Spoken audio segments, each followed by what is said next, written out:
Isso eu vou fazer a anúncio aqui no Instagram.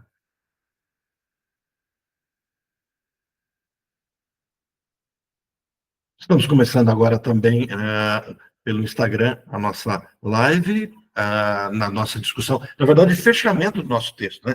Terminamos agora o bate-papo com o pessoal que está fazendo a formação em psicanálise, tirando as dúvidas, e hoje a gente está terminando a 23ª conferência desse livrinho aqui, pequenininho, ó, coisinha básica. Gente, livro de Freud é muito barato. Pagar R$ 80 um livro desse aqui, R$ 80 você vai no McDonald's, falta dinheiro para você comprar um lanche, um bom lanche. Ó. Quanto? 130. Já está 130. Eu paguei no site quase R$100. Mas tá, não. Quando eu comprei esse aqui, estava 85. Lá na loja estava 130. Na loja é muito mais caro. Tem que ser. Mas você paga o Prime, aquele para ter aquele preço da Amazon mais em conta? Eu comprei. Você pagou 100 e pouco com frete? Não tem frete. Quase R$100 com frete. Então você não tem Prime. Por exemplo, é interessante, porque, por exemplo, eu tenho Prime, né? Aí eu não pago frete em nada desses livros. São 700 páginas de livro. Né? Eu paguei 85 nesse aqui, quando eu comprei, faz tempo já. Né? Comprei, o dólar aumentou. Engraçado, eu lancei o livro que eu falei para vocês, o Palavras que Machucam, está em PDF, em EPUB, né? Está em Kindle, e lancei físico nos Estados Unidos. Quando eu fui comprar, só para vir para o Brasil, $7 para vir, fora o valor do livro. Ele está lá em $12, que ele ficou $19 para eu comprar o meu livro. Tá. Aí eu conversando com uma amiga lá nos Estados Unidos, contei para ela, aí ela pega e me manda a foto do meu livro. Acabei de comprar. Quer dizer, eu lancei o livro, não tenho ele físico, aí tem uma colega lá nos Estados Unidos, me mata de inveja, né? Com o meu livro lá, eu falo assim, eu quero ver como é que ele ficou. Gente, nosso assunto aqui... Falou, manda o livro para eu ver. Não, mas aí eu estou tentando... Eu achei um outro local que publica o livro no Brasil. A Amazon publica, mas nos Estados Unidos. Aí não adianta. Gente, o caminho, o texto todo que a gente leu, né? Nós começamos a ler no dia 9 de abril. Olha, caminhamos o mês de abril, maio, junho, quase todo, metade de junho, e o nosso assunto era os caminhos da formação do sintoma. Então, eu fiz um resuminho, vou mandar para vocês depois em PDF, ficou bem interessante, pegar todo o texto, mas dividido por tópicos, por temas, que é o texto do jeito que está aqui, né? Simplesmente feito uma divisão. Bem interessante, ficou bem prático para vocês verem. E a gente foi caminhando na construção do que de fato é isso, é os caminhos da formação do sintoma. A gente precisa dessa visão psicanalítica de que o sintoma não é doença. O sintoma é um dos caminhos da pulsão. A gente estava falando agora há pouco, um grupo tirar dúvida, a questão da fantasia, do simbólico e da sublimação. O sintoma está no campo do que seria a fantasia. Então, assim, se eu fantasio, eu não preciso sintomatizar. Os dois estão gastando da mesma energia. Só que também, se eu permaneço direto na fantasia, o que a Denise tinha colocado no finalzinho do nosso encontro agora há pouco, aí eu deixo de fantasiar e começo a delirar. Então, eu caminho para um outro nível de adoecimento. Bom, o sintoma para a psicanálise não é algo com o qual eu tenho que lidar e resolver. Muitos psicanalistas iniciantes, em especial, que não têm uma boa leitura, de Freud, Lacan, Laplanche, Ferenczi, e são os 4 que eu acabo fazendo uma leitura maior, mas tem outros mais atuais que trazem muita luz sobre esse tema. Muitos que não fazem esse caminho acabam achando que a tarefa da psicanálise é lidar com o sintoma. Por quê? Porque a psicanálise começou assim. Quando Freud, médico, acolhia seus pacientes, de fato ele lidava com o sintoma. A pessoa chegava lá e assim, olha, eu estou com enxaqueca, então vamos trabalhar para acabar com essa enxaqueca. Quando ela começou? Olha, o método da catástrofe. Quando ela começou? Começou no dia tal. O que aconteceu nesse dia? Aí, por exemplo, a pessoa não conseguia lembrar, então eu vou te hipnotizava, levava para aquele momento, restaurava aquela cena, descobriu o que aconteceu, a dor passava. Então, ele vai construindo a teoria dele naquele momento. Mas isso é Freud antes de 1900. A psicanálise superou isso há muito tempo. Né? Nós temos que tirar o sintoma? A grande questão é, não. Tirar o sintoma, não. Mas construir um contexto onde ele não seja tão necessário, sim. Em 1926, Freud escreve um livro chamado Inibição, Sintoma e Angústia. Ele trabalha exatamente essa perspectiva, de que o sintoma surge exatamente como uma equação, uma equilibração da nossa mente, do nosso aparelho psíquico, onde o ego, para não ser tão estressado, ele constrói um espantalho. Ele constrói um sorvedouro de energia. Sabe aquela cena que você pega, a mãe pega o bebê, e o bebê o menininho de 1 ano está dando muito trabalho, você pega e dá um celularzinho para ele, põe ali ali, não, agora não é Baby Shark, né? Ou já não é mais Baby Shark? Já está ultrapassado. Você pega Fazendinha, Baby Shark, sabe, um videozinho bem repetitivo, e o menininho fica lá encantado. Isso é um sintoma, gente. Enquanto o menininho está lá, envolvido no vídeo, a mãe pode limpar a casa, organizar, fazer as coisas, ler um livro, assistir televisão, e vida que segue, não é mais ou menos assim? A gente, de vez em quando, um casal vai visitar, minhas filhas já são grandes, né? Então não dá para jogar a culpa mais em mim e na minha esposa, mas a gente vai receber um casal de amigos, por exemplo, aí o filhinho vai querer fazer arte, eles pegam o celular, aqui um videozinho, pronto, apagou o menino fica lá, os meninos não olham mais televisão, não existe mais televisão. Engraçado, né? Eu me lembro que eu comprei televisores para as minhas 2 filhas, cada uma tinha um no seu quarto, e hoje ninguém delas tem televisão no quarto. Uma foi para o meu escritório, a outra foi para a cozinha. Por quê? Porque elas assistem pelo celular. A mais velha ainda assiste um pouco pelo tablet, a mais nova já só pelo celular. Tudo vai ficando corcundinha, com torcicolo, miopia vai aumentando, é o preço que não está pagando. Vamos demonizar essa civilização? Não, a gente vai se adaptar. Nós somos seres adaptáveis. Eu acho interessante quando você vê assim uma discussão muito grande de que o ser humano está adoecendo. As pessoas perdem a perspectiva de que nós estamos no processo de adaptação. Então a gente tem que entender como é que isso se constrói, o processo de adaptação. Não estou dizendo que está certo esse movimento das pessoas aumentarem a sua miopia, ter problema nas costas. Não estou dizendo isso. Mas o que eu estou dizendo é assim, nós vamos nos adaptar. Nós não vamos morrer nem destruir nossa humanidade por conta disso. E, mas Orlando, isso tem a ver com psicanálise? Gente, tudo a ver com psicanálise. Uma das proposituras de Freud é de que nós não herdamos da nossa história apenas a humanização. Nós somos humanizados de geração em geração, de tal forma que, quando nós nascemos, nós já temos material filogenético. Né? Nós temos um material que nos constitui humanos, apesar do momento histórico que nós vivemos. Por isso que ele vai dizer que os nossos valores não estão pertencendo apenas aos nossos pais. Você pode ter um pai bandido, você pode ter um pai, uma mãe que não te deu amor, e você vai aprender o que é amor.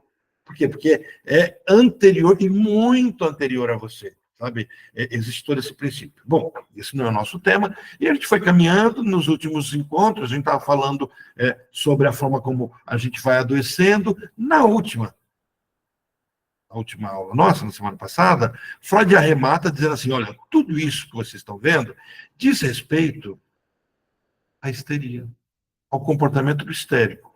Né? Então, assim, de telas aqui, para vocês entenderem, eu mandei esse material para vocês. Vocês querem que eu mande de novo para o celular, para vocês acessarem? Deixa eu só baixar ele aqui. 2 segundinhos, já mando agora. Você está em qual página, Orlando? Agora você me apertou sem abraçar, Sônia. Porque eu vou mas eu vou mandar pelo WhatsApp para vocês localizarem. Está bem no finalzinho, mas eu acho aqui, tá? Deixa eu só mandar para vocês aqui. Informação.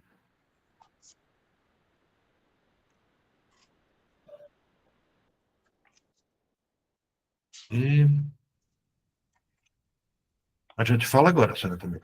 Nós estávamos. Nós vamos fechar hoje na página 518. É o que a gente vai fechar hoje. Já mandei para vocês. E esse material que eu mandei para vocês não é um material trabalhado, né, com IA, dividido, tudo, depois eu mando para vocês. Então, a gente vai estar ali, fazendo a leitura. Estou chegando aqui no ponto, porque é tudo separadinho, fui separando. Engraçado, a gente acostuma tanto com o mal feito, que eu produzi todo esse material em PDF, bonitinho, com ilustração, aí eu não consigo transitar nele. E aí eu prefiro em PDF puro, onde tem os riscos, as divisões, tudo, do que esse. Inclusive está duplicado com a data do dia 18, mas dia 25. Consertei aqui. A gente vai começar aqui, ó, já na neurose obsessiva, aqui na página.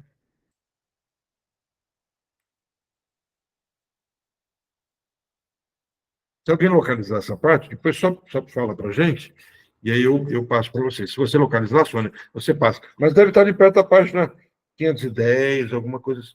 Não, 510 não, desculpe, pessoal. Pulei aqui. Eu tô com a minha coleção antiga, sabe?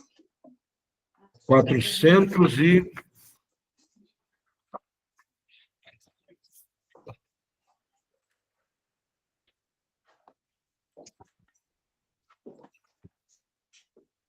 R$ 492, alguma coisa assim.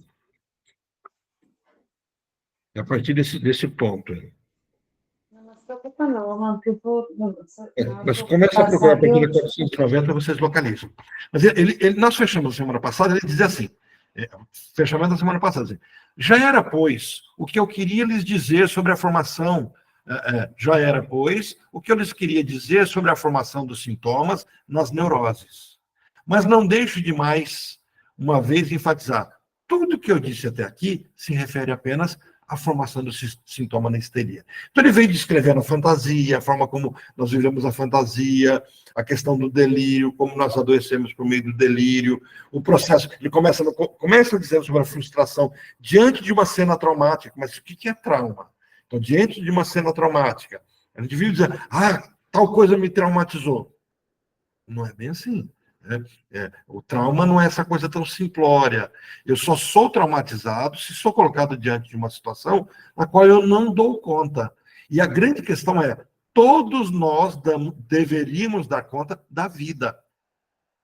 A vida é feita de sofrimentos, a vida é feita de angústias, a vida é feita de perdas, a vida é feita de lutos, a vida é feita de dores, ela é feita disso. Não é que a vida não tem dores. A vida não tem perdas, não. Ela é feita de perdas, sabe? A diferença é porque a gente tem uma noção de a vida, e agora, a vida, eu enfrentei um problema. Não. O que constrói o tecido da vida, desde o momento em que eu nasço, é de perder. Eu perco o meu conforto, perco o colo da mãe depois eu perco o conforto de estar no seio da mãe, depois eu começo a ter que andar, eu perco a proteção. Quer dizer, o tempo todo eu tenho que perder. E essas perdas que eu aprendi a lidar com a vida, elas vão me construir. É o tecido meu. Então, quando eu digo que algo me traumatizou, eu tenho que entender que, em tese... Depois eu vou pegar bem essa fala. É exatamente isso que você tem que trazer para um paciente quando ele é terminal. Né? Não é só com ele. Não que a dor do outro vai, porque você tem que validar a dor dele. Certo. Mas não é só com você, é com todo mundo. A vida é vida de perdas. E viver é perder. Viver é perder. No momento, para muitas pessoas é triste, mas falando nu e cru, você nasce e a morte é a vizinha. Tem uma história que vai ser cronologicamente maior ou menor para nós, mas é o inevitável. Inevitável. Né? E o que nós vamos fazer? Não deveria ser tão inimiga nossa, né? E o que a gente vai fazer com o inevitável?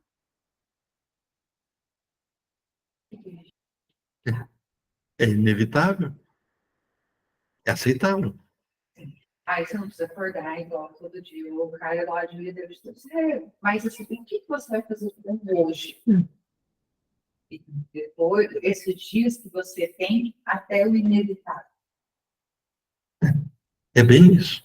E aí vem a fantasia que vai preencher esse vazio, esse árido, a articulação que uma dói na outra. O que faz essa almofadinha entre a articulação?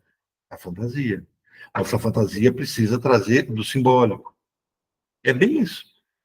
Então, diante dessa cena, o que o histérico faz? Vive a fantasia. E ao viver a fantasia, essa fantasia dele está em que ele sabe o que o outro deseja. É uma fantasia. Então ele adivinha o que o outro deseja. Isso é muito do histérico. Mas agora ele vai trazer o obsessivo. E ele vai trazer para o obsessivo por que os artistas são, na sua grande maioria, obsessivos. Ele começa dizendo assim: já na neurose obsessiva, interessante que aqui Freud faz essa divisão. Ah, isso é de Lacan. Não, que de Lacan? Lacan leu isso em Freud, desenvolveu isso, melhorou isso, avançou. Isso é de Freud. Freud fala da histeria e Freud fala da obsessão. Ele diz assim, já na neurose obsessiva, há muita coisa diferente, embora o fundamental se mantenha. Freud fala isso numa época, né? Nós estamos lendo aqui um livro de 1916, numa época em que os obsessivos, muitas vezes, eram vistos como, em parte, loucos, cheios de manias, pessoas problemáticas, pessoas que se fechavam muito, pessoas... O nome é de imbecis, idiotas. Não é um xingamento, é pessoas que têm seu jeito de ser. Sabe aquela pessoa, por que ele faz isso? Porque ele é o jeito dele. Ele só anda de um lado da calçada, ele só anda de um jeito, só senta no mesmo lugar, só veste aquela mesma roupa, aquele mesmo, sabe? Pessoa extremamente preocupada em guardar, medo do futuro, muito organizadas. Esse padrão era visto como pessoas que não estavam muito de bem com a razão. Então, Freud chama isso de neuróticos, e ele vai dizer que são obsessivos, neurose obsessiva, embora o fundamental se mantenha. Os contra-investimentos, é interessante que se você for na outra versão do Standard, você vai ler assim, as anticatexias, e para mim é incrível, porque como eu li inicialmente na Standard, e estudei a minha formação na Standard, na tradução a partir da versão inglesa, então eu tenho que, na minha mente, sempre fazer, sabe quando você vai falar em inglês, de table, você tem que pensar mesa, depois pensar table, eu tenho que olhar aqui investimento e pensar catexia. Por isso que eu sempre explico, mas eu estou explicando para vocês e para mim, de novo, só para... Então, o que ele fala assim, o contra-investimento, a anticatexia, porque vocês vão ler em alguns autores como anticatexia, que se opõe às exigências instintuais. Vamos compreender essa frase dele, que ela é muito emblemática. Ele está dizendo assim, ó, diante de uma cena pulsional, o que é cena pulsional? Não, a pulsão, a gente estava vendo agora há pouquinho, né, no nosso Tira Dúvidas, a pulsão é aquilo que nasce a partir do corpo, é gerado a partir do corpo. É um movimento corporal, o erótico. O que é o movimento corporal erótico? Ai, Orlando, erótico é sensual, é sexual. Não, o erótico diz respeito ao que eu sinto no corpo. É o que vaza do meu corpo. É o prazer de ser tocado ou não ser tocado. É a angústia, a agonia que surge a partir do atrito no corpo, que me faz algo agradável e não agradável. É mais ou menos assim. Aquilo que, em parte, num contexto é prazeroso, no outro, extremamente dolorido. Né? Aquela brincadeira que ele fala assim, que sentir cócegas é mais ou menos também sentir o erótico, só que num local que não deveria sentir, por isso vira cócegas. Isso é muito real dentro da psicanálise. Então, assim, as brincadeiras, que muitas vezes não são bem-vindas, num relacionamento social, e são bem-vindas no relacionamento íntimo, é porque há uma fantasia permeia tudo isso. Tudo está mergulhado dentro dessa fantasia. Agora, desse corpo nasce toda a minha pulsão de vida. Então, o que acontece? Ele diz assim, o contra-investimento que se opõe às exigências instintuais. Esse corpo exige de mim uma satisfação. Lembra? A pulsão nasce a partir do corpo, a fonte da pulsão, e ela desafoga completamente no desfazimento, na satisfação completa. Isso que é chamado na psicanálise de prazer. A gente fala de prazer, é que a energia gerada a partir do corpo é totalmente desfeita, totalmente gasta. Só que esse caminho percorrido, ele traz mal-estar, porque muitas vezes existem proibitivos. O obsessivo ele é construído de valores que não são deles. O curioso é isso. Sabe aquela pessoa? Eu sou muito regrado. As coisas têm que ser certas. O certo é o certo. O errado é o errado. Uma frase tão óbvia, né? Mas que carrega do foco do obsessivo. O certo é o certo. Eu não posso ter exceções. E o obsessivo, muitas vezes, se acha detentor de um valor dele próprio. Não, isso é engano. O Lacan vai dizer assim, que o obsessivo é escravo do desejo do outro. Ele pegou um valor que ele identificou que ele tem desejos contra, internalizou e colocou limites para que ele mesmo não caia. Ele, sabe, é como uma pessoa que é sonâmbula e tendo medo de pular do prédio sonâmbulo, manda colocar uma tela. Mas ele não tem filho. Por que você colocou a tela no apartamento seu? E se eu pular? Mas você sente vontade de pular? Não, mas e se eu pular? Então sente vontade.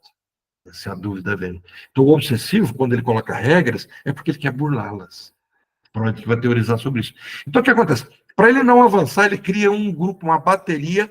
Sabe quando o avião vai descendo? Lembra aquele avião, acho que da Gol, que deu uma falha no motor que invertia? E acho que era em Guarulhos. E era aquele. Ele foi descer como aquele o inversor, não sei qual é o nome daquele, ele não inverteu, então ele não segurou a velocidade dele, ele tentou arremeter de novo, e aí ele bateu no galpão, morreram 100 e poucas pessoas. Foi da TAM? Mas foi lá no aeroporto de Congonhas. Eu errei tudo, errei a operadora, errei o aeroporto. Então, não foi nem da Gol em Guarulhos. Então, fantasia. Era uma memória encobridora. Tem que descobrir por que eu joguei para Gol e em Guarulhos. Mas, assim, o contra-investimento, o que Freud está nos propondo pensar aqui, que existe dentro de nós um caminho de reverso. O nome acho que é reverso, né? O avião não funcionou, de reverso, dos quais falamos também no caso da histeria, passam ao primeiro plano na neurose obsessiva e dominam o quadro clínico por meio das chamadas formações reativas. Bom, vamos definir formação reativa.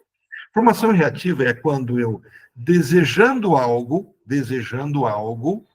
e não podendo tê-lo, eu inverto. E ao inverter, eu crio um excesso. É mais ou menos assim. Eu amo tanto, que eu não suporto viver sem algo que eu amo. Então eu odeio. E odeio muito.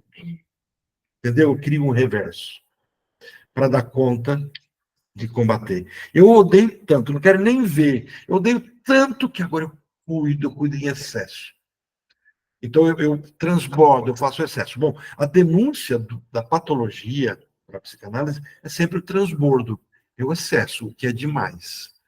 Então, aquela pessoa que ama demais, por trás desse amor, esse cuidado excessivo, existe um descuido, uma mágoa, uma tristeza. O que Freud está nos dizendo, assim, o histérico faz isso de forma defensiva, quando a fantasia não dá conta de conter. O obsessivo faz isso naturalmente. Ele vive assim. Entenderam como é que ele está construindo? Então, esse é um dos textos. Quem influenciou esse texto aqui foi o Karl Abraham.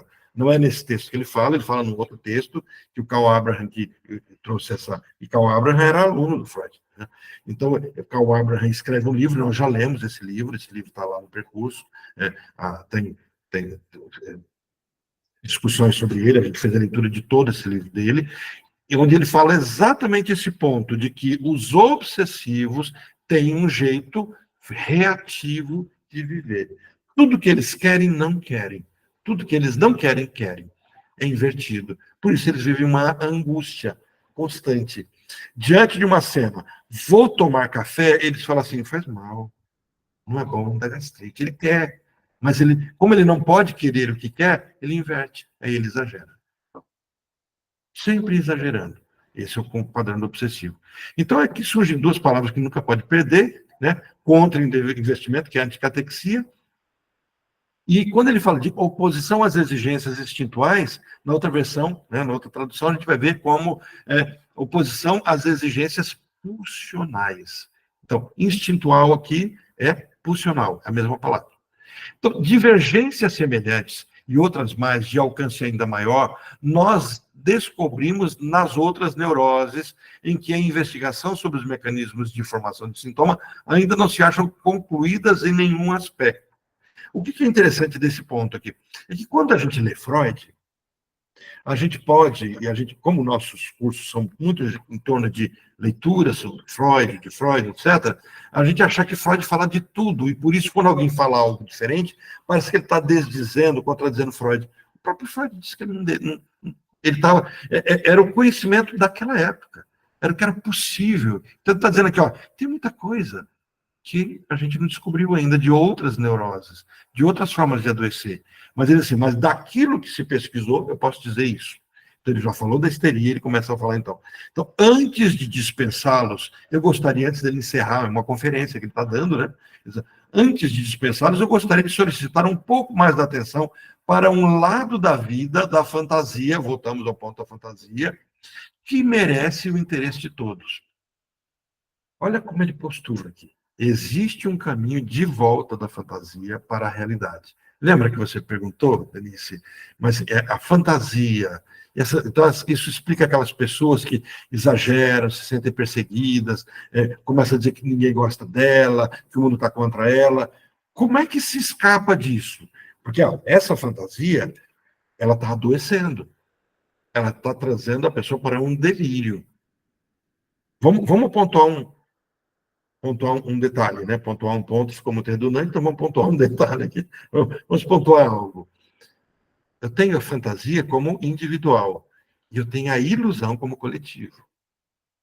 Se eu estou numa igreja e eu tenho meu grupo, fé, adoração, etc., esse grupo está envolvido em uma ilusão. Lembra, ilusão não tem nada a ver com não existe. Não é isso. Ilusão tem a ver com uma fantasia coletiva do meu grupo. Quando a ilusão e a fantasia nos adoecem, ou quando nós adoecemos no estado de ilusório de fantasia, nós deliramos. Por isso, nós podemos ter um delírio coletivo quando está envolvido num grupo.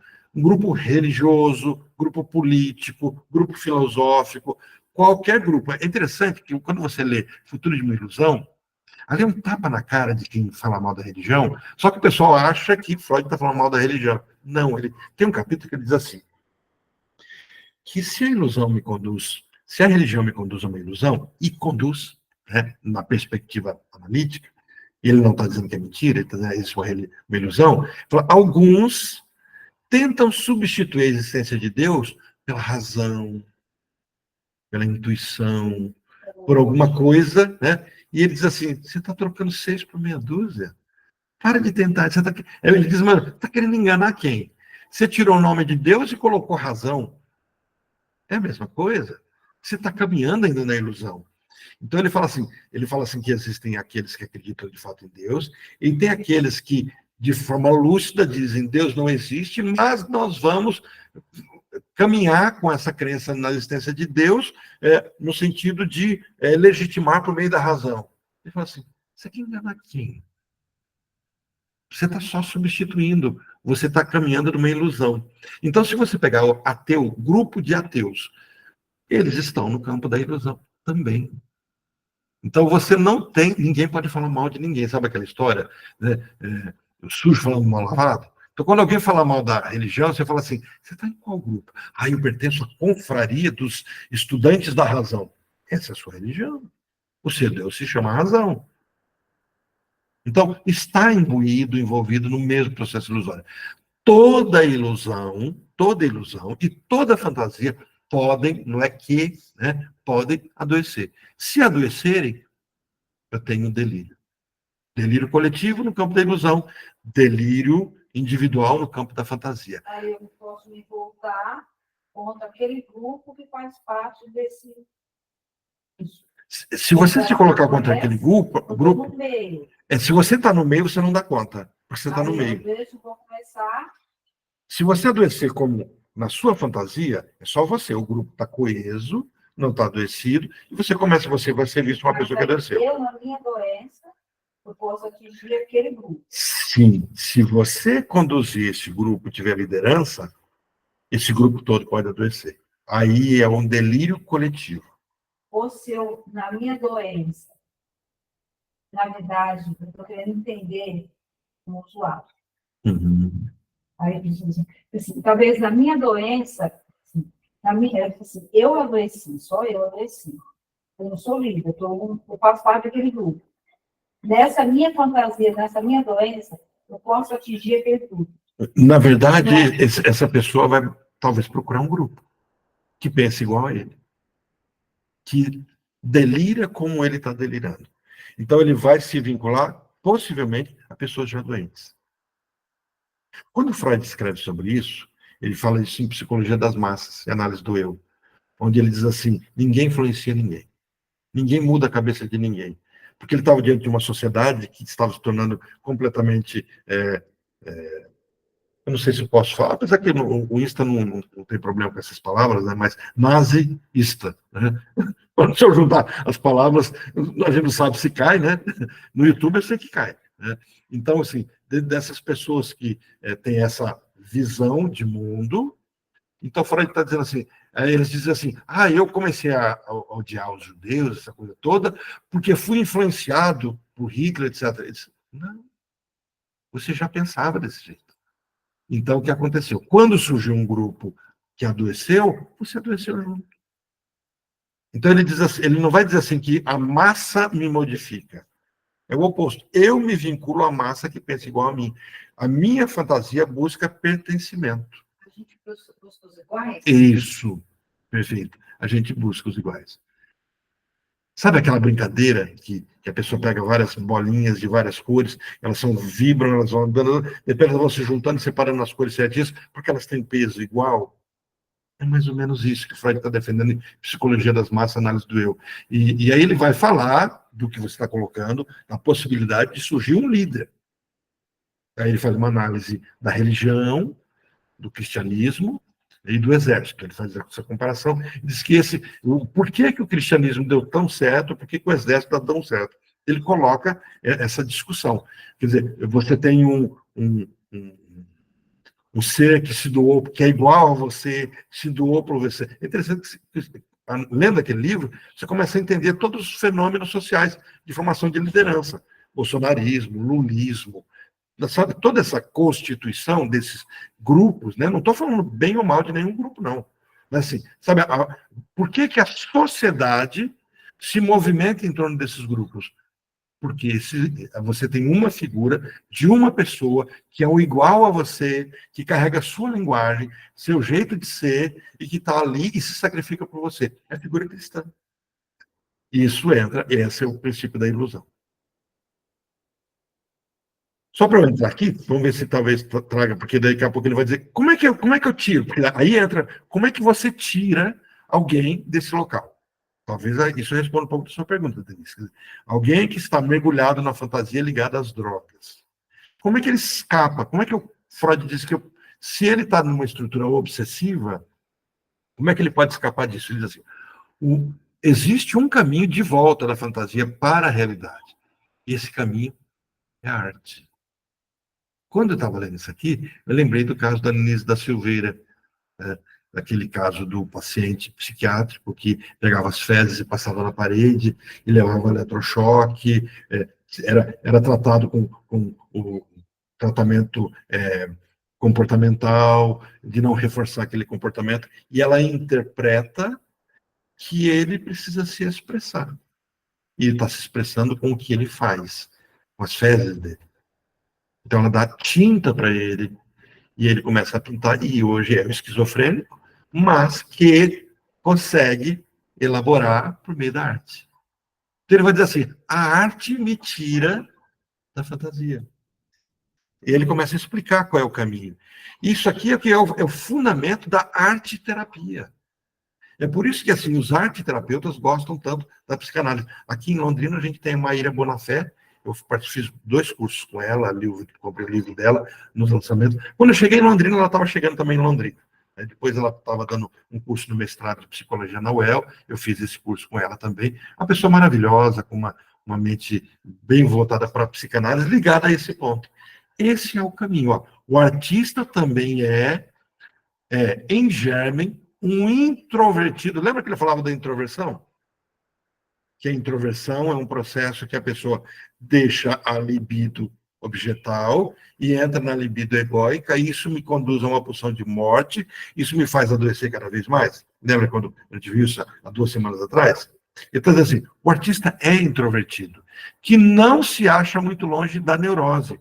É impelido por enormes necessidades instintuais, pulsionais, e gostaria de conquistar. Qual é o desejo do artista? Olha o desejo do adicto, muitas vezes, dentro disso, e a gente tentar compreender, porque ele está voltando para dentro dele. Conquistar honras, poder, riqueza, glória e o amor das mulheres. Faltam-lhe, porém, os meios para alcançar a satisfação.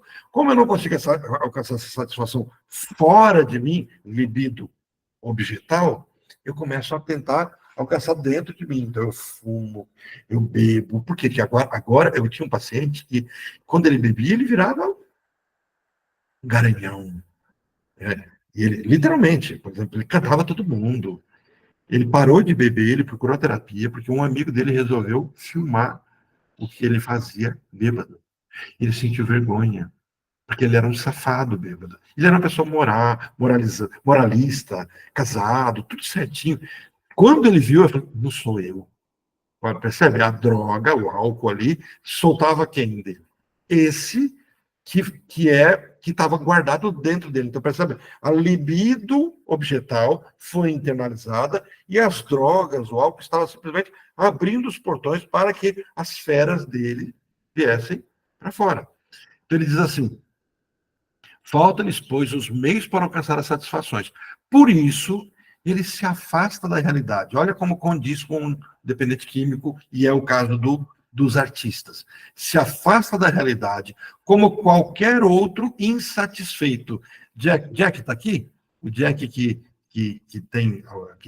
faz terapia com artistas, com pessoas vinculadas nessa área. Olha o quanto esse texto, Jack, é extremo. Não sei se ele está aqui, que eu não estou vendo toda a lista das pessoas que estão no grupo. Mas olha o quanto isso é relevante. Ele se afasta da realidade, como qualquer outro insatisfeito.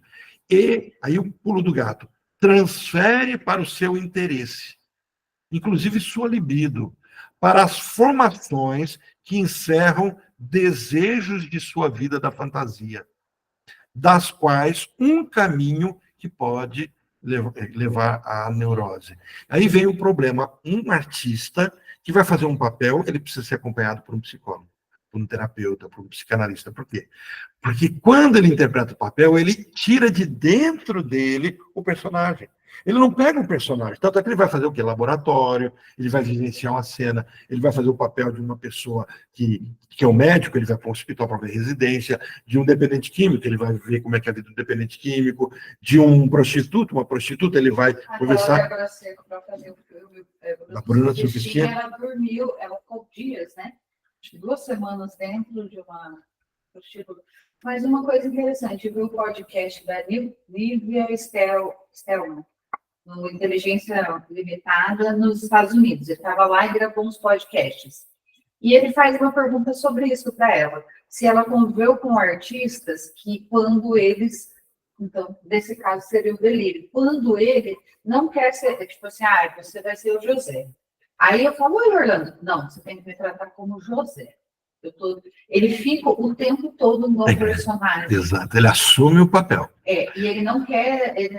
Os hábitos dele, muda tudo. É por isso que eles precisam ser acompanhados. Lembra da história do Coringa? Aquele Coringa que internalizou tanto Coringa, que ele depois ele enlouquece, ele não sai da cena, ele se matou. Pirata do Caribe também, né? Johnny Depp? Também tem um... Os atores, os bons atores que mergulham no papel, eles assumem uma personalidade. É porque eles arrancam de dentro deles essa personalidade. A doutora Ana Beatriz Silva fala isso, né? Os melhores atores e atrizes são aqueles que, de fato, estão ali, né?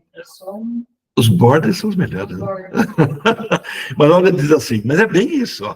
Muitas coisas precisam convergir para que esse não seja o resultado do seu desenvolvimento. Sabe-se com frequência que artistas sofrem uma inibição parcial de sua capacidade de desempenho devido às neuroses. Quer dizer, começam a se fechar, ficam inibidos. O personagem liberta eles. Não tem aquele da Zorra Total, Valéria, que fazia o papel de Valéria? Ah, é, cara, Você já viu ele falando? Você já viu ele falando? Um podcast dele também, um pedaço. Eu quero, esse eu queria assistir. Ele fez um filme, até tá lançando. Eu vou No achar podcast ele também. demonstra ser tímido? Muito. É. Eu super estranhei ele. Quando eu vi uma entrevista com ele, eu falei, é bem isso. Porque o personagem é o que liberta ele. É como se ele tem preso dentro dele o ele verdadeiro, ó, a libido objetal foi recolhida, então é obsessivo, e a arte permite que... Esse é o gancho que o Moreno usou na Argentina para fundar o quê? O psicodrama. Sabe? Você lidar com as pessoas e permitir que elas vivenciem papéis que elas recusam na vida. Então, quando você faz esse trabalho de arte, e aí eu faço uma crítica enorme à educação, você que é professora, leve a minha crítica, eu também sou professor, né? Não só aqui, mas eu sou professor de aula durante muito tempo, em quinta série, apaixonado por dar aula em quinta série, professor de nível médio também.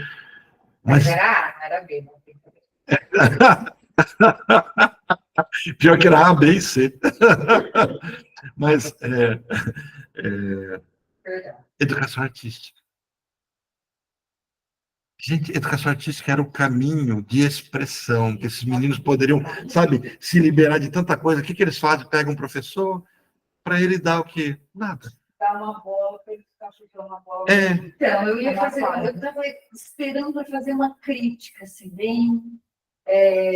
Não vou falar instituição, né? Estamos sendo gravados, mas eu vejo assim, uma pessoa, ela vai se encaminhar para o instituto lá municipal para acompanhar. Aí vai lá, manda o cara pintar aquele CD, fazer uma mandala, fazer um negócio. Mas todos iguais, todo mundo procura o cheiro. E quando eu passei numa fase ruim na pandemia, agora que eu quero explicar para as pessoas que eu não sou da arte, eu nasci com duas mãos esquerdas, não rola para mim. Não é a forma com que eu me expresso. Vou expressar de outra forma. Mas, por outro Porque, lado... na verdade, então, não há uma expressão, percebe? Existe uma padronização. Isso que eu estava falando. A padronização tira o autêntico, o original. Seja todo mundo igual, agora todo Não, mundo a educação vai artística pintar. deu conta, eles deram conta de estragar. Porque quando eu dou aula sobre análise do desenho infantil, eu falo assim, o desserviço que os educadores fizeram com as crianças é de ensinar eles a desenhar. Como assim? Olha, vamos fazer margem. Eu entendo que existe o pedagógico de ensinar a fazer margem, escrever. Existe o caminho, mas tem que haver um momento de expressão, onde não há margem, onde o céu não tem que ser azulzinho, com nuvem branca, com árvores pintadas, onde as cores podem ser aquilo que a pessoa sentir, que é expressão. Porque aí é arte, não é repetição. Desenhar mangá, essas coisas, a gente consegue fazer análise? Consegue, tem técnicas para analisar isso, mas isso não é a arte plena. E olha como é que o Freud vai colocando. Muitas precisam convergir para que essa não seja o resultado do seu desenvolvimento. Sabe-se que, com frequência, os artistas sofrem de inibição. Provavelmente, sua constituição encerra forte capacidade para uma sublimação e alguma frouxidão das repressões decisivas para o conflito. Mas ele acha o caminho de volta à realidade da seguinte maneira: certamente ele não é o único que tem uma vida de fantasia. Então, o que acontece?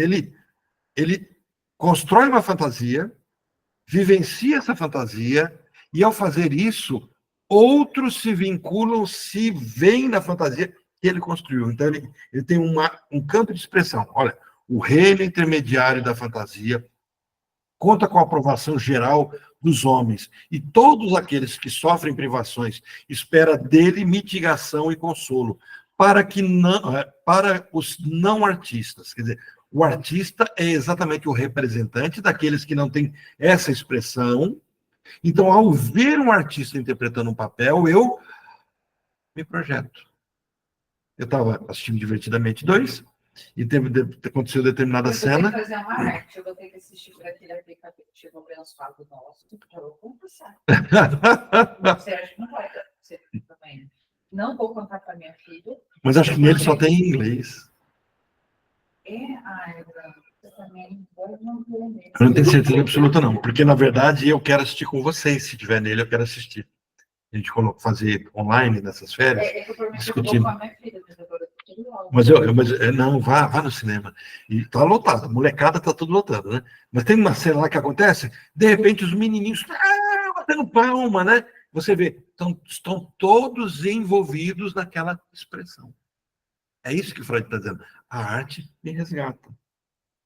Sabe, você pode estar ali para baixo, triste, pensando na vida, né? Pensando que você não ganhou na Mega Sena essa semana, vai ter que esperar mais uma semana para ter esperança de novo, e de repente você começa a dar risada, do nada. E existe uma coisa, eu tenho um curso que é até pedi para a Juliana, falei, Juliana, dá uns cortes desse curso, né, no Rios ali, porque o assunto que você falando divertidamente, eu tenho um curso disso, que é a terapia das emoções. Tem as emoções principais, as emoções disfarces e tal, e nisso aí, eu tenho um momento que eu falo assim, o quanto é contagiante as expressões emocionais. Você pega uma criança dando risada e coloca perto de outras crianças, as outras começam a dar risada. E você pega uma criança chorando e põe no meio, as outras começam a chorar. As emoções contagiam. Por isso que segunda-feira é o dia mais difícil de uma escola. Porque eles vêm... Eu ouvi muito eles chorando. Porque eles trazem isso da casa. Sim. Eles trazem todo... E não é energia espiritual, não, é energia psíquica mesmo. Vocês que trabalham com crianças sabem que segunda-feira é o dia do terror. Né? O pessoal fala assim... O pessoal diz que que sexta-feira não é dia do brinquedo? Deveria ser segunda? Deveria ser segunda. Não sexta. Então, leve essa recomendação para os pedagogos. Porque as crianças vêm, vocês precisam fazer catarse. Por quê? Porque aí deixa começar bem a semana na segunda e deixa a bomba para os pais no sábado e domingo. Né? Pessoal, não, vou colocar sexta-feira para a criança sentir vontade de voltar para a escola. Não, elas vão ter que voltar de qualquer jeito. Né? Deixa segunda, por quê? Porque daí a criança começa bem. Segunda-feira tem que ser o melhor dia da semana. Isso é uma perspectiva interessante. O Sai de Baixo foi construído por conta disso, né? Não sei se vocês sabem, eles colocaram o Sai de Baixo depois do Fantástico, porque o horário de suicídio, que mais suicídio tinha, era depois do Fantástico. Porque a pessoa escutava aquela música, e passaram a tirar as musiquinhas de final também, porque elas passavam a ser gatilhos. A pessoa escutava aquela música, acabou, amanhã eu tenho que trabalhar, e pulava da ponte, dava tiro na cabeça, jogava dentro do carro, porque passou mais uma semana, né? Então coloca agora uma comédia, a pessoa dá risada, a arte, é o que o Freud está dizendo, certamente não é o único que tem, não é só o artista que tem a vida de fantasia, todo mundo tem, mas o artista é aquele que mergulhou na fantasia, e agora ele tem o talento de expressar. Tem um outro texto que o Freud fala dos escritores, ele usa a mesma linguagem. Mas assim. Vou só dar um último exemplo. A mãe do Paulo Gustavo, que agora está no Domingão, com o Luciano Huck. Olha o que é a arte sobre aquela mulher. Ele vai e deixa aquela mensagem. A arte salva, né? Logo, a história dele continua. Ela que é a inspiração dele, mesmo diante de uma tragédia, ela, através da arte que ela é, ela continua. A arte resgata. Exato, é bem isso. É bem isso. Então, ele coloca assim, para os não artistas, tipo eu que não dou conta de contar uma piada, eu vou contar uma piada, ninguém dá risada, eu tenho que falar assim, gente, é uma piada, dá risada, né? Para eu não ficar chateado, eu vou ter que pagar mais uma sessão de terapia para poder elaborar a rejeição, o bullying que eu sofri por contar minha piada, né? Calma, então, vou deixar um tema para você ver na sua sessão, por causa da treinadora. Para os não artistas, contudo, o ganho, no caso da Goa é bravo, contudo, o ganho do prazer obtido das fontes da fantasia é muito limitado. A inexorabilidade de suas repressões os obriga a contentar-se com parcos sonhos diurnos que podem se tornar conscientes. Quer dizer, o artista devaneia. Lembra do sonho diurno? Diz assim, o artista começa... está no mundo da lua. Quando alguém é verdadeiro artista, dispõe de mais do que isso. Eles, em primeiro lugar, é capaz de elaborar seus sonhos diurnos de forma a perderem o que é muito pessoal e que desagrada os estranhos, tornando possíveis que os outros também desfrutem. Enquanto os não artistas, nos seus devaneios, rascunham o sonho, o artista sonha. Ele dá conta de propor inconscientemente, propor pelos atos dele de forma disfarçada, porque aí ele se maqueia. Pega um palhaço, tira... Tem uma música do Moacir Franco, do Moacir Franco, né, que ele fala Lágrimas do Palhaço, alguma coisa assim. Acho que tem a música, né, do palhaço. Depois eu pergunto para a Alexa, ela vai contar para a gente se tem essa musiquinha. Então, sabe-se também atenuá-lo ao ponto de não revelarem facilmente sua origem de fontes mal vistas. Além disso, tem o poder enigmático de conformar certo material até que se torne imagem fiel da sua fantasia, que ele vai aperfeiçoando tanto, que ele dá conta de construir por meio da expressão dele o que a gente constrói no sonho. Entenderam? Nós somos artistas no sonho. O artista dá conta de apresentar o sonho dele e muitas vezes o sonho dele passa a ser o nosso. Sendo capaz de tudo isso, ele possibilita que os outros extraiam novamente alívio e consolo de suas próprias fontes de prazer inconscientes que se tornam inacessíveis, obtendo sua gratidão e admiração, e assim chegando através de sua fantasia ao que antes alcançava apenas a sua fantasia, honras, poder e o amor das mulheres. Então, assim, o artista, executando a arte, consegue, na sua tristeza, nos trazer alegria e nos resgatar. Então,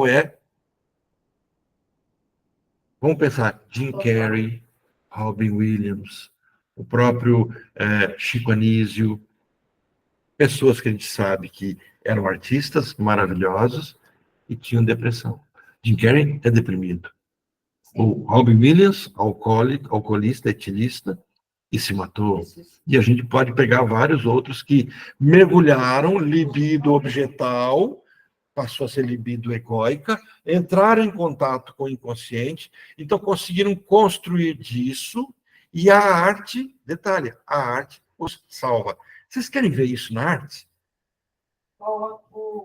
Na pintura também, né? O Picasso é um livro. Sim, os pintores, Van Gogh, né? Acho que foi um dos dois que pintou, acho que a lua, num lugar que ele foi, que estava bem doente, ele foi para um retiro, uma casa de um amigo, parece, não sei francês, e ele pintou a lua pela janela, estava a lua, ele pediu para abrir a janela e começou a pintar a lua.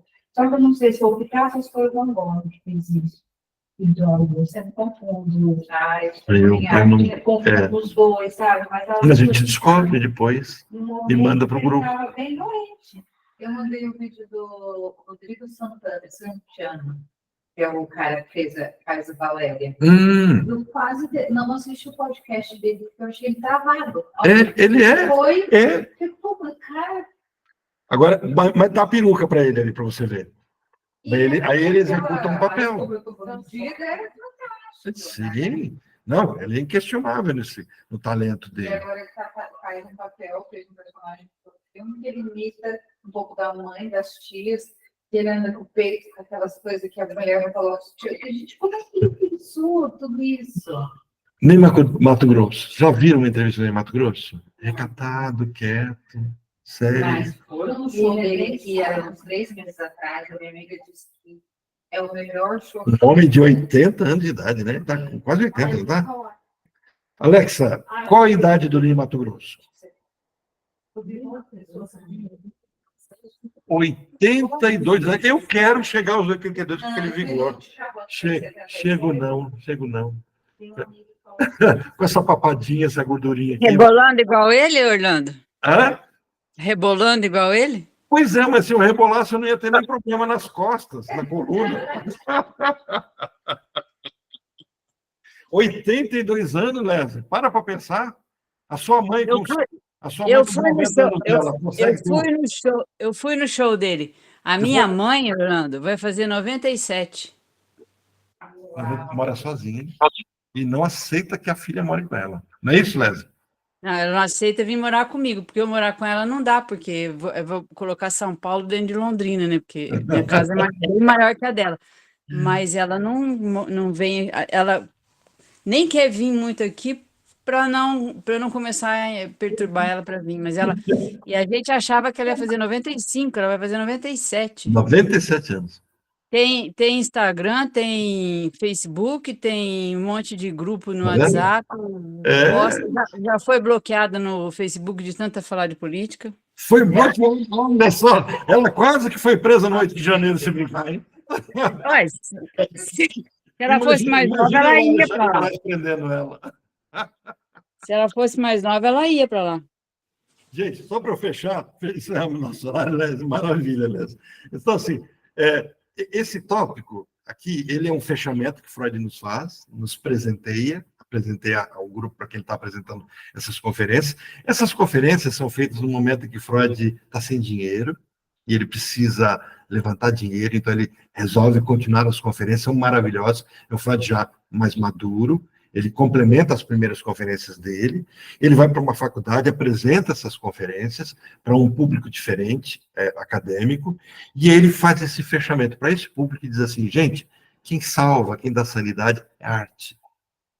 Então, você quer escapar, né? Aí vem arte-terapia. Não tem jeito de você falar de arte-terapia, não tem jeito de você falar de psicodrama sem você falar de psicanálise. Por isso que o Sartre vai pegar, por exemplo, o Freud, vai construir filmes e pedir o parecer dos psicanalistas para orientar os filmes que estão sendo produzidos naquela época. Por quê? Porque a psicanálise é que vai trazer todo esse caminho. E é por isso que eu gosto tanto do cinema, né? Das artes, né? Brincadeira, não é por isso não, mas, né? A gente joga... Filme, série, eu amo. Então, pronto. Vai ser... E é esquerdo mesmo, que é o lado artístico, né? O hemisfério direito é o que manda no esquerdo. Então, é o lado artístico, é esse hemisfério aqui que comanda esse lado aqui. Gente, querem fazer alguma pergunta, alguma observação? Semana que vem estamos de recesso. Então, eu devo publicar nesse mesmo horário, mandar alguns videozinhos para vocês, antigos, né? A Juliana vai tentar fazer isso com a equipe dela. Quando a gente vai voltar no dia 30 de julho, né? E no dia 30 de julho a gente vai na 24ª conferência, página... Então, nós fechamos hoje, no nosso livrinho aqui, fechamos a página 499, 500, né? Nós estamos aqui, tá? No Instagram, e vamos começar sobre o estado neurótico comum. Então, é uma conferência maravilhosa também, onde ele fala assim de como é que funciona a neurose normal. Ó, neurose já me denuncia como não normal, mas como é que é essa neurose comum? Como é que é o estado neurótico comum? Isso é cenas do capítulo vindouro. Quem puder comprar o livrinho, tá? 500. Página 500. Começamos na página 500, em dia 30 de julho. Mesmo caminho, temos para o pessoal que está fazendo a formação, temos das 7h30 até as 8h10, 8h15, nosso bate-papo para tirar dúvida. 8h15, 8h20 no máximo, começamos a live e falamos já do nosso texto. Certo? Esse aí vai ser no último, nas voltas aulas. Certo, pessoal? Kelly, Eliane, tranquilo? Vocês estão meio autistas. Estou explorando. A gente está fechando aqui também. Agora eu vou comer minha paçoquinha. Gente, um abração, boas férias para todo mundo. Vejo vocês nos encontros fortuitos desse período. Um abração para todo mundo. Tchau, pessoal. Boa noite. Tchau, tchau. Boa noite. Boas férias aí para todos. Agora é a hora de apanhar para desligar. Encerrar. Tchau, Orlando. Tchau. Até mais. Boas férias. Obrigado.